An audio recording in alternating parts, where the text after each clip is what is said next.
Muchas personas padecen trastornos de ansiedad. Algunos lo saben, otros no lo saben. Y algunos también evidencian o padecen trastornos obsesivos compulsivos. Queremos saber algo más de eso, mucho más de eso. Está con nosotros Antonio Porceli Piusi, que es el responsable del área de comunicación del Colegio de Psicólogos. ¿Cómo estás, Antonio? ¿Qué tal? ¿Cómo va? Muy bien. ¿Son tantas las personas que padecen trastorno de ansiedad como personas hay? Trastornos de ansiedad, la prevalencia es realmente muy alta. De hecho, los psicólogos, 1 de cada 3 personas que recibimos en consulta padecen algún tipo de trastorno de ansiedad. ¿Sí? Así que la prevalencia realmente es altísima. ¿Cómo va la persona a la consulta? Si llega a la consulta, explicar un poquito a la gente cómo va. Llego, tengo un problema, me siento mal por esto, por aquello, ¿cómo es? Claro. Mirá, en el caso de los trastornos de ansiedad, que la persona, identifica muy claramente que tiene un problema, ¿sí? Y es un problema que realmente le representa un obstáculo muy grande para su vida, para su desenvolvimiento natural, ¿sí? Es decir, que las personas que tienen un trastorno de ansiedad vienen con un pedido de ayuda muy nítido, ¿sí? Muy claro, a diferencia de lo que pasa con otro tipo de patología, donde uno puede llegar a ver que al paciente lo mandó un familiar, claro, ¿sí? O lo mandaron del trabajo. La persona que tiene un trastorno de ansiedad realmente vive un malestar muy significativo que lo lleva a hacer un pedido de ayuda muy, muy contundente. Y el momento en el que va a hacer ese pedido de ayuda, ¿es porque ya no da más? O sea, como ya ve que no lo puede superar. Claro, en general siempre todos intentamos, ¿sí? Primero por nosotros. Claro, primero agotar los recursos. Yo puedo. Claro, está muy bien. Sí, primero claro. intentamos, ¿no?, agotar los recursos internos que tenemos, ¿no es cierto? Sí. Y los trastornos de ansiedad son claramente un trastorno que no remite espontáneamente. Es decir, que una vez que se desarrolla el trastorno, no hay posibilidades prácticamente de que la persona lo pueda resolver de una manera espontánea sin la ayuda profesional, ¿sí? A diferencia de otras problemáticas que uno puede tener, que son problemáticas, si se quiere, existenciales, son problemáticas de la vida de uno. En el trastorno de ansiedad, lo mismo que en un trastorno, si se quiere, médico, digamos, es poco probable que una diabetes alguien se la pueda curar sin una ayuda médica. Entonces lo mismo pasa con los trastornos de ansiedad. ¿Sí? Claro. O sea que llega a la consulta cuando ya dice, bueno, ya no puedo. Ya no, después de que sus recursos se agotaron, que ya te recibió los consejos de los amigos de rigor que le dan siempre, que habló y buscó en internet y que chequeó algunas cosas y llega a la consulta. ¿Por qué suele pasar? Porque uno habla a veces con la gente y dice, no, yo al psicólogo no voy. ¿Por qué se resiste? Es como que se resiste a veces la gente a ir al psicólogo porque tiene miedo a entregarse, a comentar sus cosas. Mira, pienso que si bien eso que vos decís todavía, digamos, está en vigencia, creo que eso claramente se va superando. Viene en retirada, digamos, y la verdad que la demanda que recibimos los psicólogos, y esto lo podemos registrar nosotros desde el Colegio de Psicólogos, la demanda es creciente y sabemos muy bien que va a seguir siendo creciente a partir de que la psicoterapia, digamos, cada vez tiene más difusión, y justamente nosotros desde el colegio por eso es que venimos a hacer este tipo de actividades mediáticas. La psicoterapia cada vez tiene más difusión y cada vez tiene más credibilidad como una herramienta de intervención válida, eficaz, ¿sí?, para que las personas mejoren su calidad de vida y resuelvan ciertas problemáticas.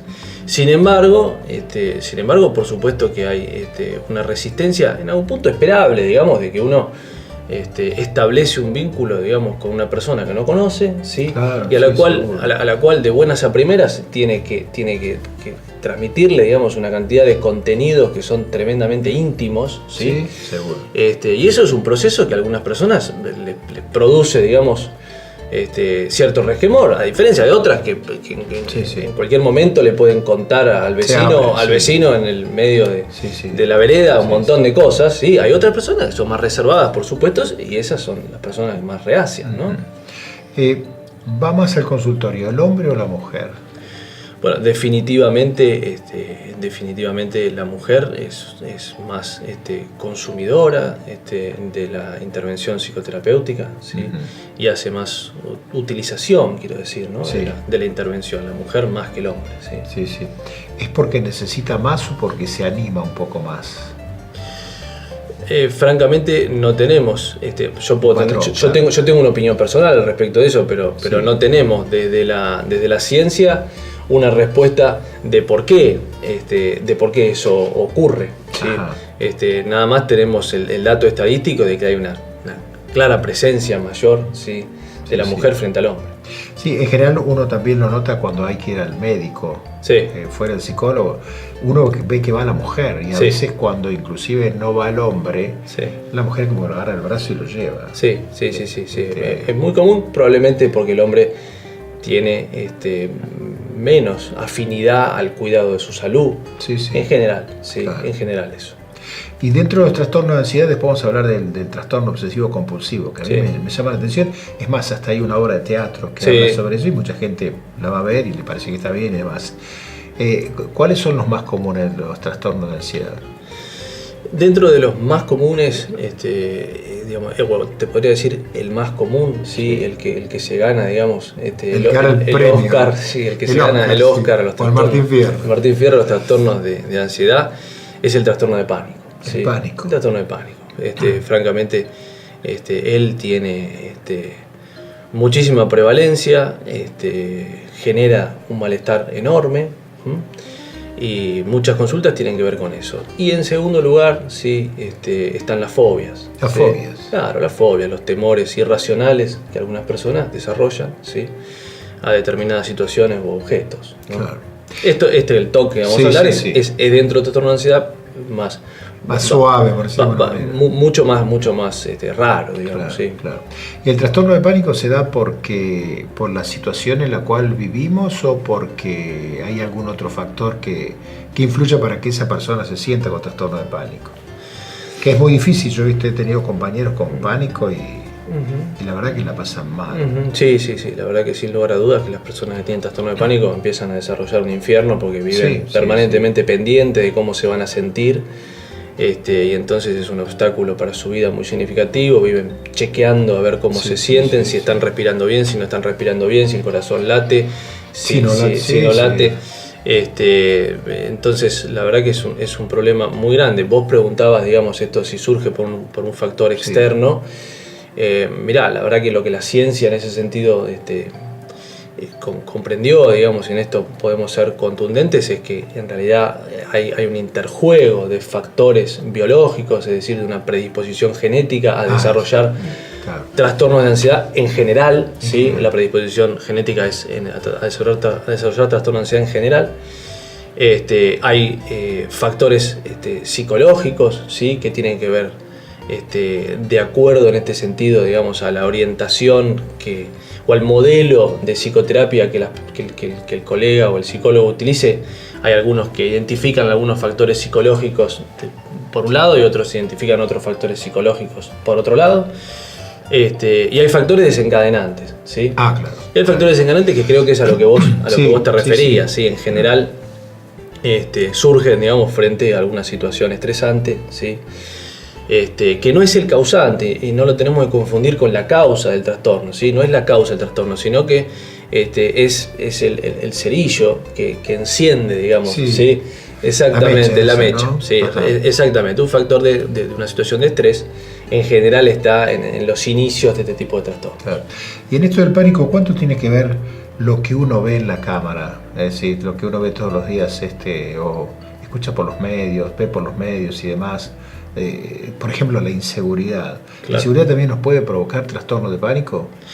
No puntualmente, porque el trastorno de pánico, digamos, tiene que ver con el miedo a ciertas sensaciones propias internas, ¿sí? que hagan que nosotros terminemos muriendo o que nos volvamos locos en general. Y en realidad nunca nos vamos a morir. El miedo a descomponernos, ese tipo de cosas. Nadie murió por trastorno de pánico de ninguna manera. Entonces no no hay una relación con respecto a las cosas que las personas pueden ver en televisión o pueden ver, digamos, en leer o nada de eso. Sí, yo pensé que tenía algo que ver porque en función de que uno ve permanentemente en televisión o en distintos medios todos los casos de inseguridad que existen. No, porque, digamos, David, no nos olvidemos que los trastornos de ansiedad tienen, tienen un contenido, como por ejemplo en el caso de las fobias, un contenido de temores irracionales, ¿sí? Claro. Entonces, el aumento del temor social, ¿sí? No es una cuestión patológica, ¿sí? Es una cuestión propia de que hay una situación social donde todos estamos más vulnerables, evidentemente, y entonces que uno tenga más temor que hace X cantidad de años donde eso no ocurría, es esperable, es lógico y es hasta adaptativo y funcional, ¿sí? Así que frente a eso no hay nada que hacer, las personas ponen reja, alarma y está bien, ¿sí? ¿Me permití hacer una pausa? Sí, claro. Estamos hablando con Antonio Porceli Piusi acerca de los trastornos de pánico y enseguida, después de la pausa, vamos a hablar sobre el trastorno obsesivo compulsivo. TOC, se le suele decir. Vamos a la pausa. Para un diagnóstico exacto en tomografía y resonancia, solo Innova. La Valle 31, 455-1177, Bahía Blanca. innovadiagnóstico.com.ar. Osrga y Amsterdam Salud unidos para ofrecer los mejores planes de salud a sus beneficiarios. Hospital Italiano Regional del Sur, más de medio siglo atendiendo la salud de la gente de Bahía Blanca y la región. Centro Terapéutico Dr. Máximo Ravena, el método de descenso de peso más rápido y eficaz para lograr la delgadez y el bienestar. Gorriti 49, 291-403.200.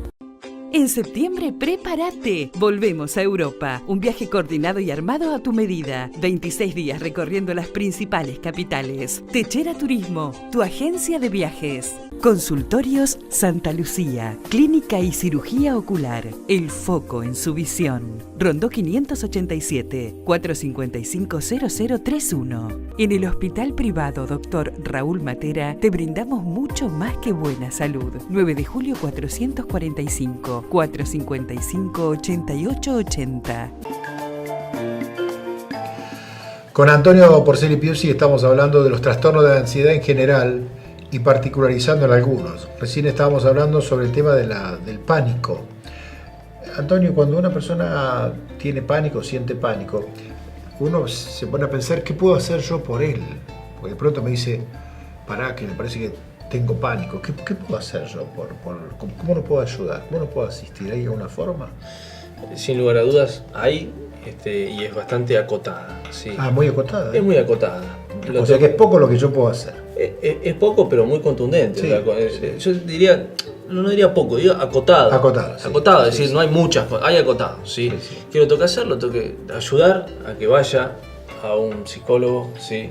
para que se lo trate. Es todo lo que toca hacer, ¿sí? Porque las probabilidades de que alguien que no haya estudiado el fenómeno lo pueda comprender de manera que pueda empatizar con la experiencia que está teniendo su amigo, su marido, su hijo, es bajísima. Entonces, básicamente, montones de cosas que le va a decir, realmente lo único que van a hacer es que la persona se sienta totalmente incomprendida y no validada en la experiencia que tiene. Entonces va a aumentar el problema. Entonces lo único que tiene que hacer es que ve que la vida de la persona se está deteriorando, ¿sí? Que no está bien y tiene que, digamos, facilitar los medios, ¿sí? Para que comience una psicoterapia que sea lo antes posible. ¿Sí? Si no se trata, el problema va creciendo. Sí, definitivamente. Definitivamente en los trastornos de ansiedad en general y en el pánico en particular, como me preguntabas recién, los trastornos no solo que no remiten espontáneamente, sino que se cronifican. Y cuando se cronifican y uno se encuentra con un paciente que hace muchos años que padece esto, claramente el pronóstico es menos favorable que cuando esto tiene una vigencia muy reciente. Por eso, cuanto antes se actúa en esto es mejor, porque todavía no se arman de manera rígida ciertos circuitos mentales y ciertas conductas que se estereotipan y se vuelven hábitos y que después hace más difícil que uno ayude al paciente a desactivarlas. ¿Por qué no le comentás al televidente qué es el trastorno obsesivo compulsivo?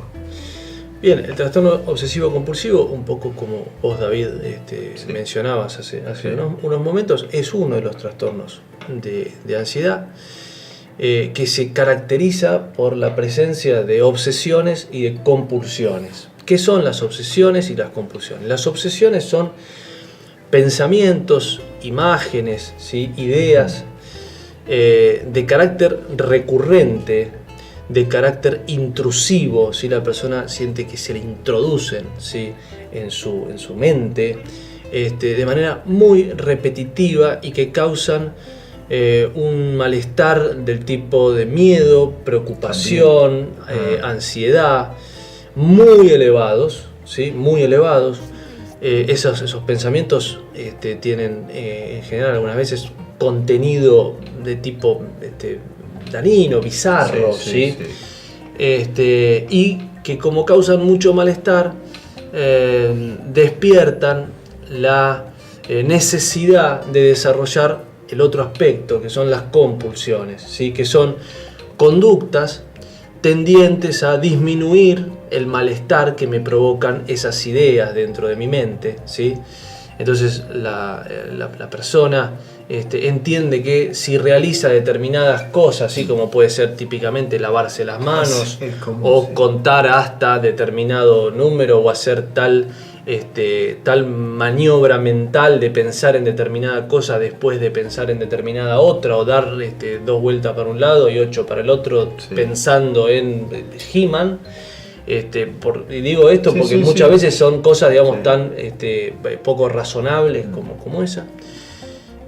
Piensa la persona que realizando ese tipo de conductas va a disminuir su malestar, o bien va a impedir que ocurra algún tipo de catástrofe, porque muchas veces... ¿A ese nivel? Sí, totalmente, porque muchas veces la persona lo que piensa es en que le ocurra algo muy feo a su familia, o que él mismo realice algo agresivo contra otra persona, y muchas veces las intrusiones, los pensamientos tienen que ver con eso, con dañar a otro, ¿sí? Entonces la persona busca haciendo determinada cosa que eso no ocurra, ¿sí? Muchas veces las compulsiones son típicamente hacer chequeos de tipo doméstico, ¿sí? Como chequear muchas veces la llave de gas, chequear la puerta de entrada para estar seguro de que no entre nadie, ¿sí? Chequear las persianas una y otra vez, y por supuesto la persona empieza a experimentar que cada vez los pensamientos son más recurrentes, y por ende cada vez las conductas estas que les llamamos rituales son cada vez más recurrentes, y entonces cada vez le empieza a demandar una cantidad de tiempo creciente, hasta que llega al punto donde empieza a perturbar la vida de una manera significativa, haciendo que la labor diaria de su trabajo esté realmente comprometida. El TOC es una de las enfermedades mentales más discapacitantes que hay. Es una de las enfermedades, sin lugar a dudas, que más malestar subjetivo en la persona causa. Verdaderamente es un infierno para la persona que lo padece, y permanentemente empieza a estar perturbado por este tipo de ideas, y porque llega el punto donde se ve obligado a tener que hacer este tipo de conductas, y antes de ir al trabajo tener que encontrar tales patentes con cierto número que termine en determinada combinatoria, porque si no llega a pasar eso, a sus chicos le va a pasar determinada cosa, y entonces llega tarde al trabajo y su vida se empieza a volver realmente un infierno. Yo no pensé que llegaba a ese extremo. Sí, realmente es dramática la experiencia de este tipo de pacientes. Los que tienen las obsesiones y las compulsiones del tipo de los chequeos, viven haciendo chequeos mentales, que vos no te enterás, no te das cuenta, y la persona está chequeando algo en su cabeza a ver si se acuerda lo que dijo en el programa de televisión que vio anteayer, y cómo fue que lo dijo, y qué dijo primero y qué dijo después, para ver si en realidad no se le desestructura su mente y su memoria funciona bien y está haciendo comprobaciones permanentemente, o hay un tipo de obsesión de este trastorno que tiene que ver con el género, con la sexualidad, hombres que se les viene a la cabeza la idea de que son homosexuales, sí. Entonces empiezan a realizar chequeos a ver si cuando vi a ese hombre en la calle me gustó o no me gustó, ¿qué me generó? Entonces miran al hombre, ven que le generó, miran a la mujer, ven que le generó, pero ¿me gusta o no me gusta? A ver, se ponen a hacer un sinfín de chequeos, ¿sí? Que les perturba la vida y que se vuelve, digamos, como básicamente todo a lo que le prestan la atención, ¿sí?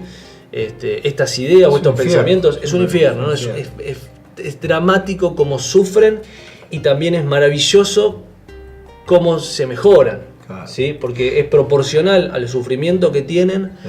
Lo que experimentamos cuando la psicoterapia los ayuda, digamos, el reconocimiento, el agradecimiento, el que la persona, digamos, se siente que se le devolvió la vida, digamos, se le devolvió la capacidad de pensar, sí, claro. Porque las obsesiones no le permiten a la persona pensar prácticamente en otra cosa, ¿sí? No vive, o sea que antes de eso te voy a preguntar otra cosa. ¿Eso se puede dar a cualquier edad o es un proceso?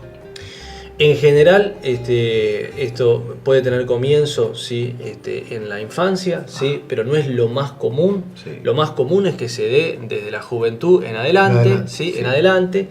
Y no es común que esto ocurra en personas mayores, ¿sí? Que no desarrollen TOC a los 35 años en adelante, ¿sí? ¿Generalmente es antes? Sí, generalmente es antes, es en la juventud, ¿sí? Y en la temprana adultez, claro. ¿Sí? ¿Y por alguna razón en particular? ¿O porque están transformándose? No, hay una razón, que es que el cerebro tiene una última modificación muy significativa en la adolescencia, y los cambios que en el cerebro ocurren, ¿sí? Activan cierta predisposición que las personas tienen a desarrollar algunos trastornos. Claro. Particularmente el trastorno obsesivo compulsivo tiene un contenido genético probado, sí. De mucha incidencia, ¿sí? Entonces, en general, cuando ocurren ese tipo de patologías, ocurren en virtud de esa última modificación o arborización que el cerebro realiza, que por otra parte, y volviendo a lo que yo decía, los factores que son externos, por otra parte, va aparejado de cambios muy abruptos que ocurren cuando uno es joven y que le generan muchas situaciones de estrés. El pasaje de la secundaria a la vida laboral, o la secundaria a la universidad, la incorporación de la vida de pareja, de la vida de familia, son situaciones de cambio muy abruptos que realmente ponen en jaque los recursos que las personas tenemos para adaptarnos a esa situación y poder dar cuenta del nivel de complejidad que las personas tenemos que enfrentar, ¿sí? Entonces tiende en ese momento a surgir. Después de los 35 con los 40 uno cambia mucho menos y uno va como va y tiende a seguir igual, digamos, ¿sí?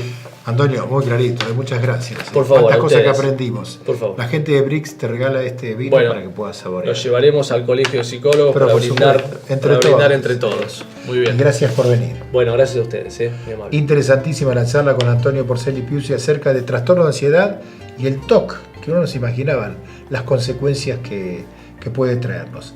Este programa lo puede ver en el Facebook en Hola-Doctor. La semana que viene volveremos con otro tema seguramente interesante como este. Gracias por estar allí. Nos vemos la semana que viene.